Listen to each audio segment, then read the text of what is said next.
Buenos días, les habla Mireya Bracho y hoy les quiero hablar sobre el contenido de la unidad 2 de planificación de los aprendizajes, para lo cual trataré de dar una breve introducción. El ser humano siempre busca escrutar el porvenir y se empeña en clarificar estos horizontes estableciendo directrices para conducirse. Por ejemplo, el docente diseña el programa de la cátedra que va a dictar.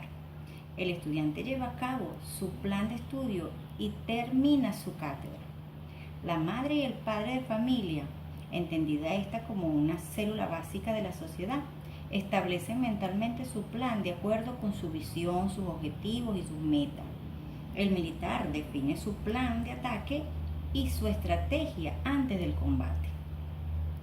Según en todo tiempo, las personas y las sociedades han organizado su vida y su funcionamiento según un plan determinado. La planificación no revestía el carácter científico que adquirió en el siglo XX. La planificación está indisolublemente ligada al conocimiento científico. En base a ello, existen muchas definiciones según autores a los cuales consideré lo siguiente.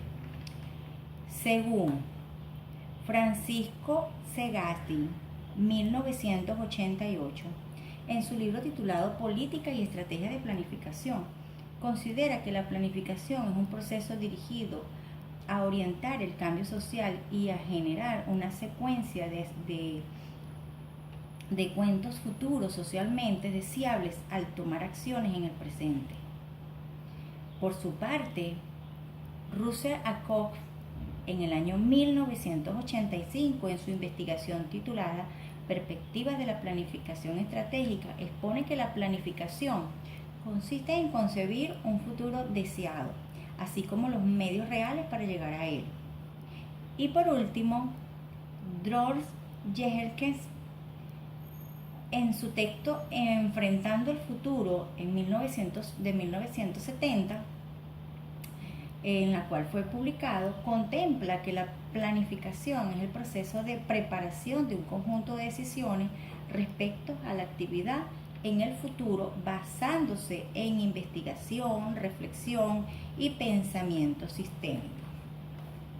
Las definiciones anteriores constan de elementos comunes, es decir, indican que la planificación no es solamente una disciplina, también es un proceso que se realiza individualmente, grupal, empresarial e institucionalmente, durante un tiempo denominado horizontes de planificación y en un espacio con unos métodos, instrumentos y recursos determinados. Ahora bien, en base a lo que ya definimos que es planificación, ¿qué es entonces planificación educativa?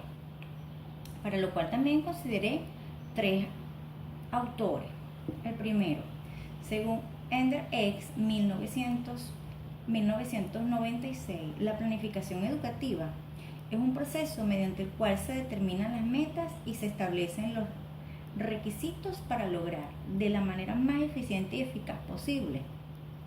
Se deduce que lo expuesto anteriormente expresa que dicho proceso trata de racionalizar la acción en una pauta temporal en función del logro de fines bien definidos que se consideran valiosos, por lo tanto debe ser estructural y dinámica. Por otra parte, Alvarado Cedeño, 1999, se refiere que la planificación es una herramienta técnica para la toma de decisiones que tiene como propósito facilitar la organización de elementos que orienten el proceso educativo.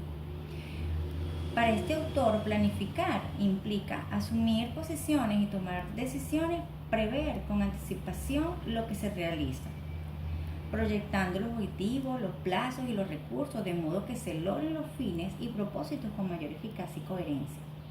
Por lo que todo docente debe realizar una planificación de su trabajo de manera consciente y sistemática. Por último, Eduardo Pérez 2011, en su libro La planificación educativa del siglo XX, indica que la planificación educativa es un proceso que requiere de una importancia significativa dentro del proceso de enseñanza-aprendizaje. Muchas veces este rol del docente ha quedado relegado y solo se limita a dar elementos que quedan en el vacío y sin ninguna importancia. Si bien es cierto, las nuevas propuestas de planificación educativa enmarcadas en el sistema educativo venezolano vienen a romper esos viejos paradigmas, no solo limitándose a dar guías u orientaciones solo metodológicas, sino en el especial guiar un proceso de aprendizaje para la vida enmarcado en un nuevo modelo social que busque la mayor interacción escuela-comunidad. Aunado a esto, vamos a considerar las etapas de la planificación. Como bien sabemos y observamos en la siguiente lámina, las etapas de la planificación son 5. En primer lugar, el diagnóstico, el segundo, el análisis estratégico, tercero, programación, cuarto, ejecución y quinto, evaluación. En cuanto al diagnóstico, es una descripción, es describir, priorizar, distribuir y jerarquizar los problemas.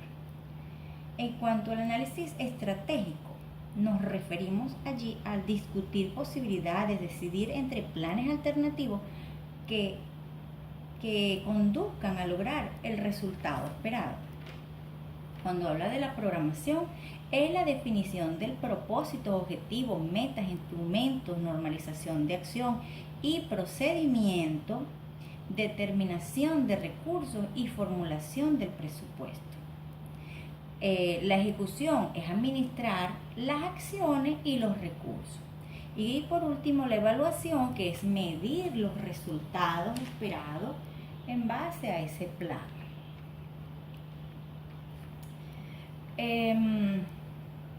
Por otra parte, vamos a considerar entonces los elementos de la planificación. Cuando hablamos de los elementos de la planificación, nos referimos a los siguientes elementos. Primero, el propósito. Los propósitos son las aspiraciones fundamentales de tipo cualitativo o cuantitativo que se perciben en forma permanente. Los objetivos es los resultados que se desean obtener. Las estrategias es el curso de acciones general o alternativas de dirección y el empleo de recursos para lograr los objetivos en las condiciones más ventajosas. Las políticas son guías para orientar la acción. Los programas son esquemas donde se establecen la secuencia de actividades y el tiempo necesario para lograr los objetivos. El presupuesto son los planes expresados en términos económicos junto con la comprobación de su realización. Y por último, los procedimientos que establecen el orden cronológico y la secuencia de actividades que deben, según, realizarse en un trabajo de manera repetitiva. ¿Bien? Entonces, considerando todos estos elementos, vamos a hablar sobre los principios de la planificación en educación. Los principios de la planificación de la educación enfocados principalmente en 4 principios, que son la participación, la interculturalidad, la equidad y la integralidad. Son principios que están íntimamente vinculados dentro del proceso de planificación para que exista una real integración entre la escuela, la comunidad, el ambiente, la sociedad y lógicamente pues el futuro que se pretende crear bajo valores y principios estratégicos donde la educación es uno de los pilares fundamentales para la creación de esa sociedad que deseamos y que todos debemos forjar. Por lo tanto, en base a ello, entonces, cuando hablamos de los principios de planificación educativa, donde favorece y propicia el análisis reflexivo, discusión y toma de decisión en la participación de todos y todas en los espacios educativos y comunitarios. El interculturalidad, allí nos referimos entonces donde la construcción implica el tomar en cuenta las características y realidades existentes en la localidad, municipio o región donde se encuentra la escuela, asumiéndose la diversidad sociocultural de la población venezolana. Cuando hablamos de la equidad, donde la construcción de la planificación debe garantizar el incluso de todas y todas en igualdad de oportunidad y condiciones en el proceso que caracteriza el quehacer de la escuela y su proyección pedagógica y social en el proceso de formación ciudadana. Y por último, la integralidad, que es concebir la escuela como un espacio de integración de todos los ámbitos del quehacer social, crear para aprender, reflexionar para crear y valorar, participar para crear, fomentar la convivencia, reflejándose en el trabajo integrado entre familia, escuela y comunidad, como un todo de manera integrada. Son los principales principios que reflejan la planificación educativa, donde la retroalimentación, la planificación y el seguimiento de control van de manera integral dentro de la sociedad y como proceso de aprendizaje. Por otra parte, tenemos los modelos de la planificación educativa. En base a ellos, consideramos en el siguiente cuadro lo siguiente. Y solamente voy a hablar de ellos, los rasgos del modelo, los rasgos de cada uno de esos modelos. El primero, modelo tradicional. Entre sus rasgos es la falta de objetivos claros y explícitos, criterios divergentes entre los miembros de la comunidad educativa acerca de la educación y sus fines. Escasa autonomía de la escuela para poder innovar. Agrupamiento rígido y único de alumnos de cada curso. Horario uniforme para todos los estudiantes de cada grupo. Programa idéntico para todos los educandos de cada nivel. Mínima responsabilidad del alumno y profesores en la planificación y el desarrollo de tareas. Disciplina coactiva. Barreras profesor-alumno. Falta de identificación y empatía. Son algunos de los rasgos más importantes que consideré en base al modelo tradicional. En cuanto a los modelos recientes del aprendizaje cognitivo, tenemos el aprendizaje guiado cooperativo según Brand y Palaniarses en 1989, donde expresa que el aprendizaje, según estos autores, se distingue en tres tipos: la adquisición de conocimiento sin dominarlos, asimilación de conocimiento y modificación de conocimiento, o cambio conceptual. El cambio conceptual puede ser autodirigido o heterodirigido. En cuanto al modelo cognitivo, la metáfora básica en el ordenador, procesamiento de la información. En este sentido, el paradigma de investigación mediacional centrado en el profesor o el alumno, modelo del profesor reflexivo. Programación por objetivos terminales. Modelo de currículo abierto y flexible. La cognición dirige la conducta. Evaluación de procesos y resultados. Aportes de psicólogos o investigadores como Piaget, Oxford, Novak, Brunes son uno de los precursores de este tipo de modelo cognitivo. En cuanto al modelo conductista, en la pedagogía tecnicista el elemento principal pasa a ser la organización racional de los medios, ocupando el profesor y el alumno una posición secundaria, relegados a la condición de ejecutores de un proceso cuya concepción, planificación, coordinación y control quedan a cargo de especialistas supuestamente habilitados, neutros, objetivos, imparciales.